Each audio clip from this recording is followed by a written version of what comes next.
anyone else feel like they're going through the same hurdles in like a forever cycle in their lives? So for example, like for me, self-esteem, issues with discipline, getting tasks done, which I did get an ADHD diagnosis, so that's neither here nor there, or like perfectionism.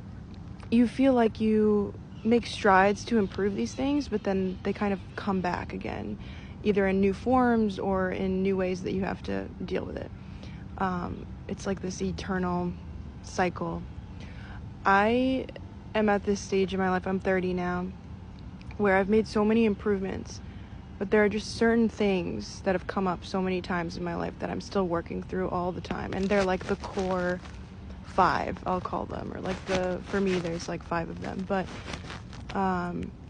yeah, it can be so disheartening to feel like you're making progress, but then kind of coming back to that same issue again over and over.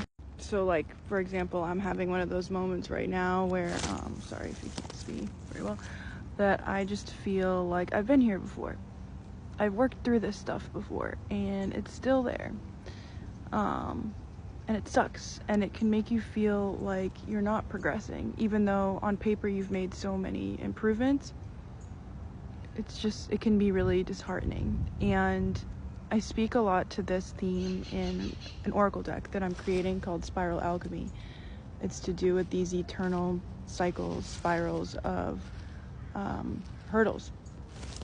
Or maybe a better word for it is signs, because I feel like the universe has a way of showing you the biggest challenges that will keep coming up in your life. If you struggle with speaking up, which for me is a huge one, like even just doing this feels awkward and uncomfortable and I'm resisting it, but I want to share my message.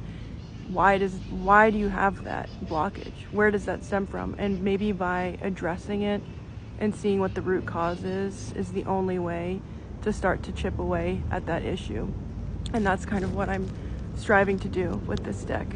And it's been really cathartic for me in turn, just doing this practice, because I've discovered, like I said, what my core 5 issues are, what these cyclical blockages are in my own life. And the only way for me to get past them is to speak them into existence and to figure out where they come from and how to fix it.